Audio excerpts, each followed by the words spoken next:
कराची में सिंध के सीनियर वजीर शर्जील इनाम मेमन से गडियल अरब इमारतुन के कौंसल जनरल वकीत अतीक अल रुमैती मुलाकात करे गडियल दिलचस्पी वारन मामलन ते ॻाल्हियूं कयूं। सिंध के सीनियर वजीर ऐं UAE जे कौंसल जनरल मुलाकात में केतरनि ई शोबन में सहकार के मौक़नि खे वधाइण ते ख़यालनि जी ॾे वठि कई। गडियल अरब इमारतुन के कौंसल जनरल सीनियर वजीर शर्जील इनाम मेमन खे अरब इमारतुन के क़ौमी ॾींहं जी तक़रीब में शिरकत जी दावत ॾिनी।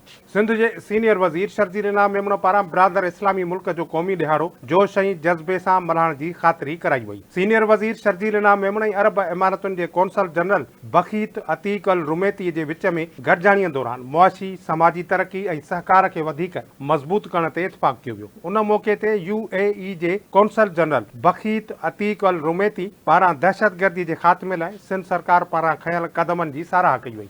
UAE जे कौंसल जनरल वकीत अतीक अल रुमैती चयो त सिंध जे अवाम लाइ मुख़्तलिफ़ शहरनि में मुफ़्त तिबी कैंपूं लॻायूं पियूं वञनि। उन मौक़े ते सिंध जे सीनियर वज़ीर शर्जील इनाम मेमन चयो त अरब इमारतुनि ऐं सिंध जे विच में भाइरनि जहिड़ा तालुकात केतिरनि ई ॾहाकनि ते ॿधल आहिनि। गॾियल अरब इमारतुनि जूं सिंध जे अवाम जे ख़ुशहालीअ लाइ कयल कोशिशूं वाखाण जोगियूं आहिनि। UAE असांजो भाउ मुल्क आहे। सिंध जे तरक़ीअ लाइ UAE जूं कोशिशूं कंहिंखां बि लिकल न आहिनि। अरब इमारतुनि जो अवाम हर औखी वेल सिंध जे अवाम सां गॾु बीठल रहियो आहे। शर्जील इनाम मेमन चयो त सिंध जे बुनियादी ढांचे सिहत ऐं तालीम जे मैदान में अरब इमारतुनि जी सरमायाकारी नुमाया किरदारु अदा करे रही आहे। सिंध सरकार इमाराती हुकूमत सां शराकतदारीअ खे वधाइण अमुन ऐं ख़ुशहालीअ खे हथी वठण लाइ पुरज़म आहे।